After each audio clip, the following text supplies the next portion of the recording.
Ela era conhecida em toda a cidade pelo que havia sido, não pelo que era. 7 demônios, diziam os que a conheciam desde criança. 7 demônios que a consumiam por dentro como fogo em palha seca. Mas numa manhã que ninguém em Magdala esperava, um rabino galileu parou diante dela e falou com uma autoridade que não era deste mundo. E tudo mudou. Não apenas a sua vida, não apenas a sua saúde, não apenas o seu futuro, tudo. E anos depois, naquele jardim fora de Jerusalém, ela seria a primeira pessoa no mundo a ver o que nenhum olho humano havia visto antes. Um homem morto de volta à vida para nunca mais morrer. Para entender quem era Maria Madalena, é preciso entender primeiro de onde ela veio. Magdala era uma cidade à beira do mar da Galileia, no século I da era cristã, e era muito diferente do que o nome pode sugerir hoje. Não era uma aldeia esquecida, nem um lugarejo de pescadores sem nome. Magdala, cujo nome hebraico, Migdal, significa torre, era uma das cidades mais prósperas e movimentadas de toda a região da Galileia. Os arqueólogos que escavaram o local nas últimas décadas descobriram uma cidade com sistema de drenagem sofisticado, mosaicos coloridos no piso das sinagogas, uma praia estruturada para o comércio pesqueiro em larga escala e uma praça central que servia como ponto de convergência de rotas comerciais vindas de diferentes direções. A pesca no Mar da Galileia, no século I, não era uma atividade de subsistência, era uma indústria. O lago produzia quantidades enormes de peixe que eram salgados, defumados e exportados para todo o mundo romano. Magdala era o centro desse comércio. Seu nome em grego, Tariteai, significa literalmente o lugar onde o peixe é salgado, e as ruínas escavadas confirmam a existência de tanques de salga, armazéns e estruturas de comércio que falam de uma economia vibrante e bem organizada. Era uma cidade que cheirava a sal e a peixe, que soava com o barulho de barcos chegando ao entardecer. Uma cidade onde o dinheiro circulava e onde pessoas de origens diversas se encontravam diariamente. O que os evangelhos nos dizem sobre a condição de Maria antes de encontrar Jesus é apresentado de forma direta. Lucas, ao mencionar as mulheres que seguiam Jesus, descreve Maria como aquela da qual haviam saído 7 demônios. 7 era, na tradição judaica, o número da plenitude. Não significava necessariamente 7 entidades contadas individualmente, mas uma condição de possessão total, de uma vida dominada por forças que a pessoa não conseguia controlar nem compreender. O que significava concretamente esta condição na vida de uma mulher do século I em Magdala? Significava exclusão, significava o olhar dos vizinhos nas costas quando ela passava pela rua. Significava as portas que se fechavam, os convites que não chegavam, os assentos que ficavam vazios ao seu redor na sinagoga. No mundo judeu do primeiro século, a impureza ritual não era apenas uma questão espiritual, era uma questão social. Uma pessoa considerada impura ficava impedida de participar plenamente da vida comunitária, das celebrações, dos rituais, das refeições coletivas que formavam o tecido da vida de um povo. Maria havia vivido dentro desta invisibilidade forçada por um tempo que os evangelhos não quantificam, mas que sua gratidão posterior sugere ter sido longo e pesado. Se você está ouvindo esta história e sente que conhece de alguma forma este isolamento, que já esteve do lado de fora de alguma porta que todos os outros cruzavam livremente, deixe um comentário abaixo. Esta história foi escrita para você também. O encontro com Jesus não é descrito por nenhum dos evangelistas com detalhes dramáticos. O que existe é o resultado. Maria de Magdala, da qual haviam saído 7 demônios, agora caminhava com Jesus, junto com os 12 e com outras mulheres de cidade em cidade pela Galileia. Este silêncio narrativo é em si mesmo eloquente. O fato em si falava por tudo. Uma mulher que havia estado dentro de um mundo de escuridão, agora andava sob o sol de Galileia, ao lado do que ela reconhecia como seu libertador. Mas quem era esta mulher depois da libertação? Este é o aspecto de Maria de Magdala que a tradição popular frequentemente esquece ou distorce. Ela não se tornou uma seguidora passiva. Lucas especifica que ela e as outras mulheres que seguiam Jesus sustentavam o grupo com seus próprios bens. A palavra grega usada por Lucas é diakonon, que significa servir ou ministrar, e a expressão de seus bens indica recursos próprios, propriedade pessoal, capacidade financeira autônoma. Maria de Magdala não era uma figura dependente. Era uma mulher com meios, com autonomia, com capacidade de decisão sobre seus próprios recursos, e ela escolheu usar esses recursos para sustentar o ministério itinerante de Jesus pelos caminhos da Galileia e da Judéia. Esta informação muda completamente a imagem que muitos carregam de Maria Madalena. Não era uma mulher resgatada da sarjeta que seguia Jesus por não ter nenhuma outra opção. Era uma mulher que tinha opções e escolheu uma específica: abrir mão do conforto possível de uma vida estabelecida em Magdala para caminhar pelas estradas empoeiradas da Palestina, financiando com seus próprios recursos aquela comunidade itinerante que acreditava estar acompanhando o Messias de Israel. A Jerusalém que Maria conheceu naquela semana de Páscoa do ano 33 era uma cidade em estado de máxima tensão. Os peregrinos enchiam cada calçada, cada pátio, cada espaço disponível dentro e fora das muralhas. As estimativas históricas falam de 200 a 300 mil pessoas convergindo sobre uma cidade que no cotidiano abrigava entre 80 e 100 mil habitantes. O templo de Herodes, com sua fachada de mármore branco e folhas de ouro que capturavam o sol da manhã e o projetavam sobre a cidade como um farol terrestre, era o centro magnético de tudo. Na quinta-feira à noite, quando Jesus foi preso no jardim do Getsêmani, a comunidade que ela havia ajudado a sustentar começou a se desfazer diante dos seus olhos.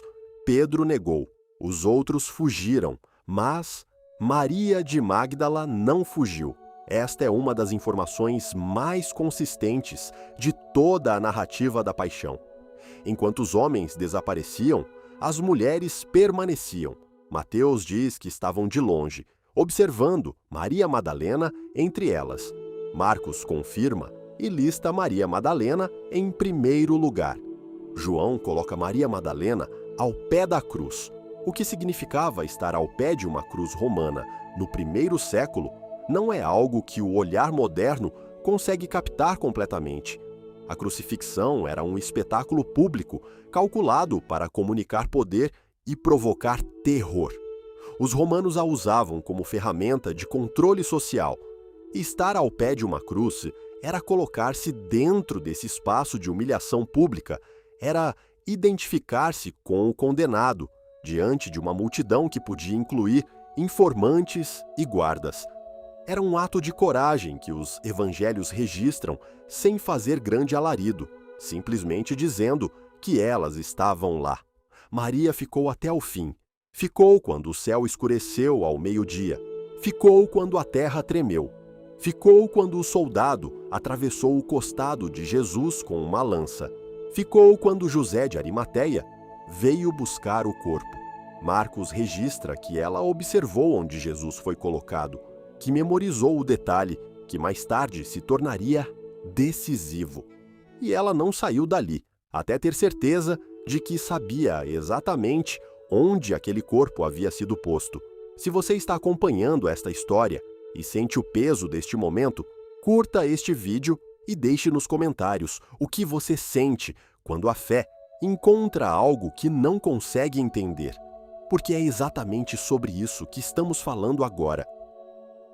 O sábado que se seguiu foi o sábado mais estranho de toda a história de Jerusalém.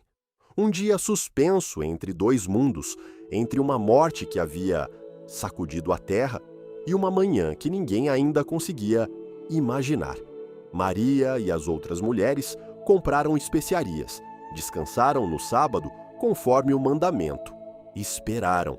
E no domingo de manhã, muito cedo, antes de o sol nascer completamente, elas foram ao sepulcro.